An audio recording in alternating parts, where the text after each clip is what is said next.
आरक्षण सही हकदार कौन? नौकरी। नौकरी। समानता। आरक्षण की डगर, समानता का सफर। हमें नौकरी चाहिए। समानता हमारा अधिकार है। ये लड़ाई सभी के लिए है, सब एक साथ। नमस्कार दोस्तों, आज लेकर हाजिर हूँ एक नुक्कड़ नाटक। ये नुक्कड़ नाटक आप सभी को आरक्षण और आरक्षण से जुड़ी महत्वपूर्ण जानकारियों के बारे में बताएगा।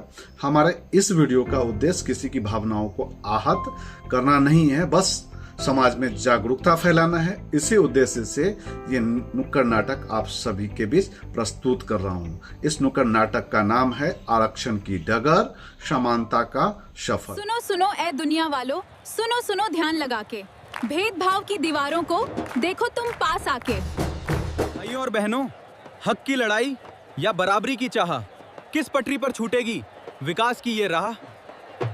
भाइयों और बहनों, आज हमारा समाज जो है वह 2026 में खड़ा है, चांद और तारे को छू रहा है। लेकिन आज भी एक बात का बहस हर चौराहे और कॉलेज के बाहर, हर चाय की टपरी पर जिंदा है। चलिए आइए देखते हैं कि इस बारे में इन युवाओं की क्या सोच है। रात दिन एक कर दिया, 95% नंबर लाया, फिर भी मेरिट लिस्ट में नाम नीचे है। तुम में काबिलियत है, बस सही रास्ता चुनने की देर है। क्या मेरी मेहनत की कोई कीमत नहीं? क्या सिर्फ जाति ही मेरी योग्यता तय करेगी? अमन भाई, तुम्हारी मेहनत का सम्मान है, लेकिन जरा पीछे मुड़कर देखो। मेरे दादाजी को स्कूल की दहलीज पर बैठने नहीं दिया गया। मेरे पिता ने खेतों में मजदूरी करके मुझे पढ़ाया है। तुम्हारे पास जो शुरुआत से संसाधन थे, क्या वो मेरे पास थे? आरक्षण कोई खैरात नहीं, हमारी सदियों पुरानी असमानता को पाटने का पुल है। मैं मानता हूँ दीपक, अतीत में गलत हुआ, लेकिन सजा आज की पीढ़ी को क्यों? क्या गरीबी सिर्फ एक जाति में होती है? इन दोनों की बातें सुन रहा हूँ। मैं सामान्य वर्ग से हूँ, लेकिन मेरे पिता एक छोटी सी दुकान चलाते हैं। हमारे पास न जमीन है न बड़ी गाड़ियाँ। लेकिन सरकार ने संविधान के 130वें संशोधन से हमारी भी सुध ली है। क्या? कैसे?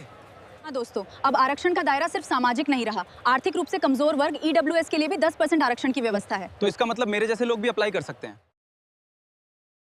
बशर्ते परिवार की सालाना आय 8 लाख रुपए से कम हो।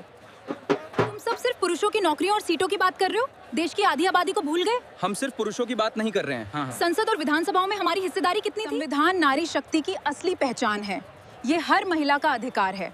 सही कह रही हो, हमें इस बात का एहसास हुआ। सरकार ने नारी शक्ति वंदन अधिनियम पारित किया है। अब लोकसभा और राज्यों की विधानसभाओं में महिलाओं के लिए 33% सीटें आरक्षित होंगी। जब तक नीति बनाने वाली कुर्सियों पर महिलाएं नहीं बैठेंगी, तब तक असली समानता कैसे आएगी? आरक्षण जरूरी है, हाँ, लेकिन आज नहीं। व्यवस्था को बदलने की जरूरत है। सिर्फ आरक्षण से क्या होगा? बदलाव लाने के लिए ये आवश्यक है। फिर वही घिसी पिटी बात, तुम मेहनती हो तो ठीक, हम मेहनत करें तो गलत। योग्यता का मतलब नहीं समझते तुम। आरक्षण की बैसाखी चाहिए सबको। नहीं दीपक, तुम समझो, ये सुप्रीम कोर्ट का दरवाजा हमारा आखिरी सहारा है। हमें मिलकर अपनी बात रखनी होगी। हाँ, लेकिन अगर वो भी ना सुने, वो सुनेंगे। ये न्याय का मामला है, भविष्य का। बहस लंबी है दोस्तों। कोई इसे योग्यता का हनन मानता है, तो कोई इसे सामाजिक न्याय का हथियार। लेकिन देश की सर्वोच्च अदालत भी मानती है कि आरक्षण समानता के खिलाफ नहीं, बल्कि वास्तविक समानता लाने का जरिया है। लेकिन कोर्ट अब यह भी सवाल उठा रही है कि जो परिवार पहले से आरक्षण का लाभ ले चुके हैं, यानी कि वह आर्थिक रूप से आगे बढ़ चुके हैं, तो क्या उनके बच्चों को इसका लाभ मिलता रहना चाहिए? अगर इन सारी चीजों का निचोड़ निकाला जाए तो दोस्तों, आरक्षण जो लोग एक बार उठा चुके हैं, जिन्होंने इसका लाभ ले लिया है, उन्हें आरक्षण का परित्याग करना चाहिए। जिस प्रकार से अभी आपने देखा कि LPG वगैरह या जहां भी सब्सिडी मिलता है, स्व इच्छा से सब्सिडी को छोड़ देते हैं, वैसे ही आरक्षण को छोड़ देना चाहिए ताकि दूसरे जरूरतमंद उसका लाभ उठा सके। पहली चीज। दूसरी चीज, जो जातिगत आधार है आरक्षण का, वह उचित नहीं है।